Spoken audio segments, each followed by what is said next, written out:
Hello and welcome to the Gladys channel. To those of you who are new here, this is a gaming YouTube channel. I post content every Monday and Thursday at 3 p.m. Pacific Standard Time.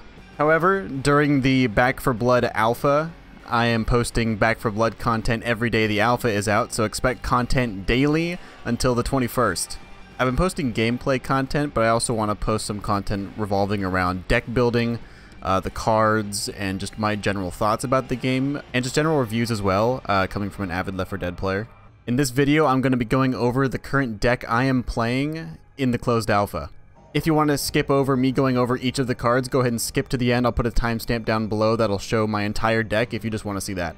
Also, keep in mind, this deck is built around me playing with my 3 other friends as a 4-stack, so we're coordinating our decks and picking certain cards based on what other people have picked. Also, the primary difficulty we play on is Survivor difficulty. For the content that I have posted on YouTube currently, it's in Classic just because we want to have fun and have a good time. Also, I have been using this deck for Nightmare as well, but I might change a few things because Nightmare is extremely difficult, and we have yet to beat the entire campaign on Nightmare. For a few reasons, I'll probably get into that in a review video I'll be posting probably tomorrow or the next day. Also, I posted a video about me going over how the card and deck system actually works and the type of cards there are and how they kind of work together, so be sure to watch that video. I'll put a little link right up here.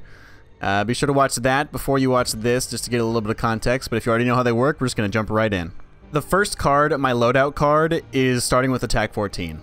Within a team comp, I definitely think it's a good idea to have somebody, at least one person with a shotgun. In general, me and the people I play with think there should probably be 2 people with a shotgun on a team. There are a couple reasons for this. The first one is the fact that shotgun ammo is pretty common, at least from our experience. We run into a lot of shotgun ammo. There's definitely enough for 2 people. Shotguns are also amazing at horde clear and also have a decent amount of range as of right now in the closed alpha. Usually if I use like an AK-47 or a submachine gun, ammo is usually partially an issue. However, at the start of each game, I definitely recommend to anybody playing with friends, everybody just drop all their ammo on the floor, and if you know you're going to be running a shotgun in a melee, or an AK in a melee, or 2 specific guns, make sure you're only carrying that ammo and drop the other ammo for your other teammates. I would honestly recommend to anybody, if you're just running in as a solo too, just use a shotgun. It's a pretty good choice most of the time. I don't think there's a situation where picking a shotgun is a bad idea. Now, the first drawn card is Blood Donor. Now, everybody I play with has Blood Donor. Based on our experience, we don't think Blood Donor as of right now actually stacks, but all 4 of us have Blood Donor because it'll just drastically increase our chances of one of us getting it. Blood Donor is when you or a teammate becomes incapacitated, all teammates heal for 45 health over 10 seconds. This card applies to you and your teammates. This card is absolutely amazing. Obviously, it's more amazing on Classic because you're definitely going to get downed and incapacitated instead of dead, but even on Survivor and Nightmare, if somebody dies, it's still free health that the entire team gets, and usually when one person dies, it's probably because something is happening to everybody, and there's a big event happening or there's tons of hordes, so it's good to be able to manage health in those situations. This is extremely useful on all difficulties, but especially on Survivor and Nightmare. On higher difficulties, before we leave the safe room, we make sure to check everybody's HP and make sure that if somebody has this perk, Caretaker, that they get a bandage or somebody gives them like a bandage or a med kit to use on another player. I'm pretty sure everybody in our team has this, maybe 3 of us, but I'm pretty sure everybody does. The next drawn card is Martyr. Martyr is an extremely useful card, same idea as Blood Donor. When you or a teammate becomes incapacitated, all teammates gain 100% damage, 20% reload speed, and unlimited ammo for 10 seconds. This card, I would say, isn't as good as Blood Donor necessarily, but it's still really helpful in a pinch. Now, if I had to pick between Martyr, Blood Donor, or Caretaker, I'd probably still pick Blood Donor if nobody else on the team had it. Although if somebody else on the team picked Blood Donor already, then over Caretaker and Martyr, I'd probably pick Caretaker. So of these cards we've gone over so far, Martyr I would say is less important than Caretaker or Blood Donor. I cannot stress just how important Down in Front is for higher difficulty levels. On Classic, you could take it or leave it, but on Survivor and Nightmare difficulty, having Down in Front, I would say, is absolutely essential. Especially on Nightmare difficulty. When the friendly fire is that high, more than half the time in Nightmare, me and my friends are crouching, especially when we're staying still in one area to hold off some horde. It is my opinion that on Nightmare difficulty, everybody on the team should have Down in Front and should pick it over any other card when 3 come up. We're getting out of the discipline cards now and entering the reflex cards. I only have 2 of these because I don't think that they are that great compared to the other ones when you're thinking about like a team comp. The first reflex card I have is Combat Knife. One thing that we have noticed when playing is that if you punch a zombie, Okay, also side note, I don't know why that if you melee, you punch when you could just use your gun, like in the other Left 4 Dead games. I don't know why you have to punch them. Maybe they thought it was cooler. I don't know. But I think you should probably just use the gun. I think that meleeing in general doesn't have enough cleave, and also it doesn't do enough damage. So hopefully they'll fix that. I don't know if it's not really fixing it. Hopefully they change that.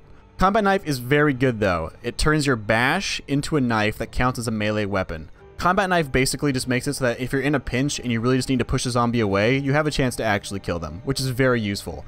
Now, I would say in this deck, combat knife isn't one of the most important cards to have, but it's definitely helpful, especially when you think that based on the cards you've picked prior or what you're trying to go for during this playthrough, it could be a pretty useful card to choose.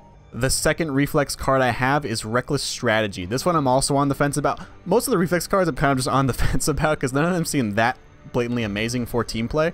Reckless Strategy gives you 20% weak spot damage and minus 5% damage resistance. This one we found to be pretty important on Survivor and Nightmare difficulty. On Classic it's not really needed because you already do so much damage to the special infecteds anyway.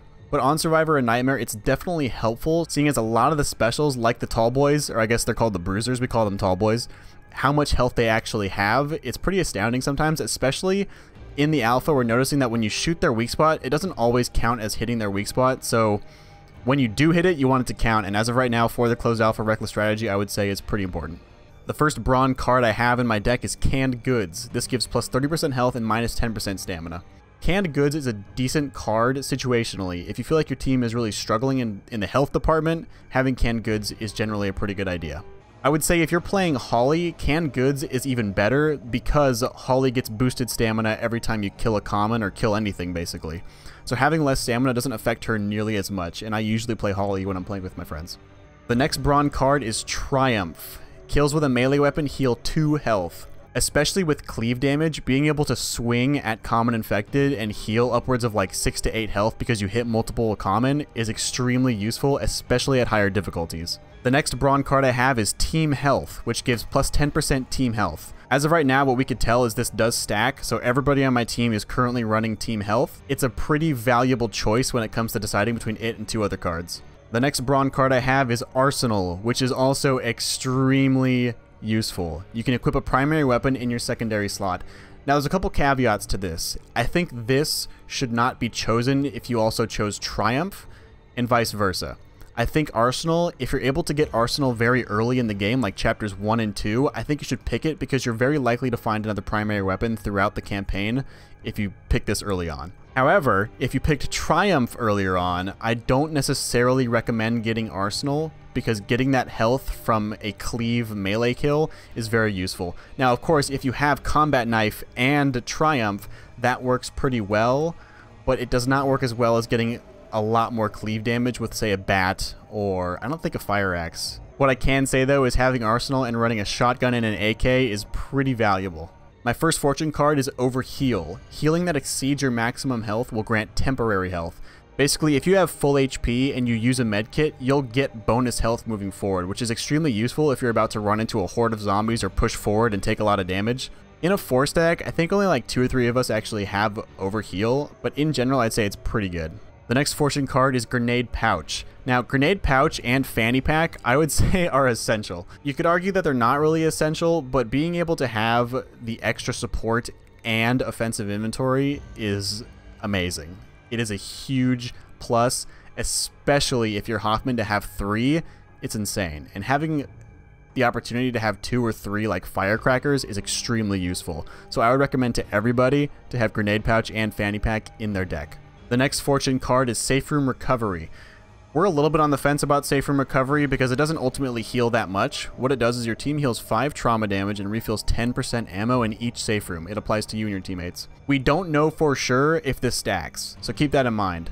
If this does stack, we think having a full team that has it and chooses it is pretty effective. However, I could easily see how this could be switched out for something like Trophy Hunter or Gunslinger.